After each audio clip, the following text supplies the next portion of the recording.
ಭಾರತ ಕಂಡಂಥ ಒಬ್ಬ ಮಹಾನ್ ನಿರ್ಮಾಪಕ.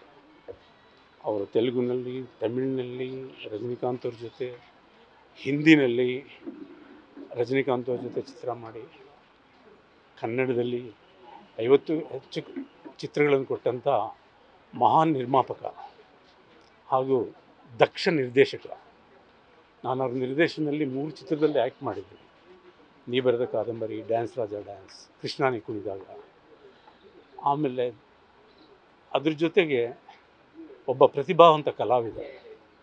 ಈ ಮೂರನ್ನು ಮೈಗೂಡಿಸ್ಕೊಂಡು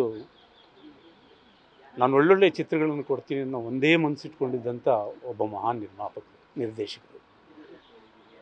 ಅವರಿಗೆ ಒಂದು ಕತೆ ಇಷ್ಟವಾದರೆ, ಅದೊಂದು ಕಾದಂಬರಿ ಇರ್ಬೋದು, ಇಲ್ಲ ಯಾವುದೋ ಒಂದು ಯಾರೋ ಹೇಳಿದ ಕತೆ ಇರ್ಬೋದು, ಆ ಕತೆಗೆ ಪೂರಕವಾದ ಕಲಾವಿದರನ್ನ ಹಾಕ್ಕೊಂಡು ಒಳ್ಳೆ ಚಿತ್ರ ಕೊಡಬೇಕು. ಲೊಕೇಶನ್ ಎಲ್ಲೇ ಇರಲಿ. ಇವಾಗ ಯಾವುದೋ ಒಂದು ಫಾರೆಸ್ಟಲ್ಲಿ ಒಂದು ಸಿನಿಮಾ ತೆಗೆದಿರ್ತಾರೆ ಹಾಲಿವುಡ್ನವರು. ಅದನ್ನು ನೋಡಿದಾಗ ಓಕೆ, ನಾವ್ಯಾಕೋ ಚಿನ್ನ ಒಂದು ತೆಗಿಬಾರ್ದು ಈ ಥರ ಅಂದರೆ, ಆಫ್ರಿಕಾದಲ್ಲಿ ಶೀಲಾ, ಅದು 3 ಲ್ಯಾಂಗ್ವೇಜ್ನಲ್ಲಿ. ಅದರಲ್ಲಿ ಬಪ್ಪಿಲಿ ಹರಿಯೋರ ಮ್ಯೂಸಿಕ್ಕು, ಲಂಡನ್ನಲ್ಲಿ ರೆಕಾರ್ಡಿಂಗ್. ಆಮೇಲೆ ಅವ್ರಿಗೆ ಇಷ್ಟ ಆದರೆ ಒಂದು ವಾಯ್ಸ್, ಕಿಶೋರ್ ಕುಮಾರ್ ಇಷ್ಟ ಆಯಿತು ಅಂದರೆ ನಮ್ಮ ಸಿನಿಮಾದಲ್ಲಿ ಒಂದು ಹಾಡು ಹಾಡಿಸ್ಬೇಕಲ್ಲ ಅಂತ. ಈ ರೀತಿ ತನಗಿದ್ದ ಪ್ಯಾಷನ್, ಮಲಗಿದ್ದಾಗಲೂ ಸಿನಿಮಾ, ಊಟ ಮಾಡುವಾಗಲೂ ಸಿನಿಮಾ. ನಾವು ಶೂಟಿಂಗ್ ಮುಗಿದ ತಕ್ಷಣ ನಾವು ಮನೆಗೆ ಹೋಗಂಗಿಲ್ಲ, ರೂಮ್ಗೆ ಹೋಗಂಗಿಲ್ಲ, ಸೀದಾ ಫ್ರೆಶ್ ಆಗ್ಬಿಟ್ಟು ನನ್ನ ರೂಮಿಗೆ ಬಂದ್ಬಿಡಮ್ಮ ಎಲ್ಲ ಹಂಗೆ. ನಾವೆಲ್ಲ ಸೇರಿಬಿಟ್ಟು, ವಿಷ್ಣು ಅವ್ರು ಇರ್ಬೋದು, ನಾನು ಇರ್ಬೋದು, ಅವ್ರು ಇರ್ಬೋದು, ಎಲ್ಲರೂ ಕುಂತ್ಕೊಂಡು ಡಿಸ್ಕಸ್ ಮಾಡಬೇಕು. ಏನು ಇವತ್ತು ತೆಗೆದಿದ್ದು ಸೀನ್ ಹೇಗಿತ್ತು, ಏನಾದ್ರು ಇದು ಹೆಚ್ಚು ಕಮ್ಮಿ ಇದ್ರೆ ಹೇಳ್ಬೇಕಾದ್ರೆ ರೀಶೂಟ್ ಮಾಡ್ತೀನಿ. ಆಮೇಲೆ ನಾಳೆ ಯಾವ ಸೀನ್ ತೆಗಿಬೋದು, ಎಲ್ಲಿ ತೆಗಿಬೇಕು, ಏನು ತೆಗಿಬೇಕು, ಇದೇ ಅವರಿಗೆ.